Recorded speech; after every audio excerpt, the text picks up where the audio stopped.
Question de Thierry, le Tour de France va démarrer, alors là on va rester plus sur du local. Y aura-t-il d'autres pistes cyclables en test, comme ça a pu être le cas avenue Paul Chandon, afin de développer justement la pratique du vélo? Oui, on se doit, ça vaut pour Épernay, ça vaut pour la plupart des villes de France, et cette réflexion est engagée partout, de développer ce qu'on appelle les mobilités actives. Il faut qu'on pratique davantage la marche, la course à pied, le vélo, et c'est dans ce but-là que nous avons installé une piste cyclable avenue Paul Chandon, qui s'inscrira dans la continuité de la coulée verte et d'autres cheminements qui seront ensuite aménagés. Il est prévu évidemment de poursuivre également rue Eugène Mercier, de poursuivre également du côté du quai de la Villa, où des aménagements sont prévus et côté Épernay et côté Magenta, pour que le long des berges de Marne, on puisse circuler à vélo, à pied, en toute tranquillité, sans croiser de voiture, avec des aménagements qualitatifs. Encore une fois,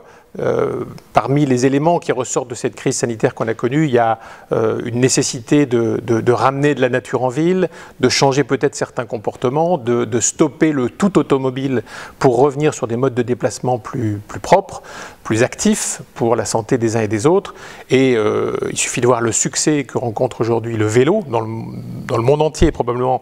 très fortement en France également. Les marchands de vélos n'ont jamais autant vendu de vélos qu'en ce moment. C'est à la fois pour le loisir, mais c'est de plus en plus des gens qui se disent, après tout, plutôt que de faire les 3 km qui me séparent de mon domicile à mon lieu de travail, s'il y a des pistes cyclables, s'il y a des endroits pour ranger mon vélo, pourquoi pas le faire en vélo? Et puis demain, c'est un projet que nous avons avec la nouvelle équipe municipale, pourquoi pas aussi encourager sur certaines écoles qui seraient considérées comme tests, le fait que les enfants viennent à vélo à l'école, comme ça se passe dans les pays, en Allemagne, en Belgique ou en Hollande, où la plupart des écoliers vont à l'école en vélo parce que les rues sont aménagées, parce qu'on peut garer son vélo à l'école, parce que le vélo est protégé pendant l'activité scolaire par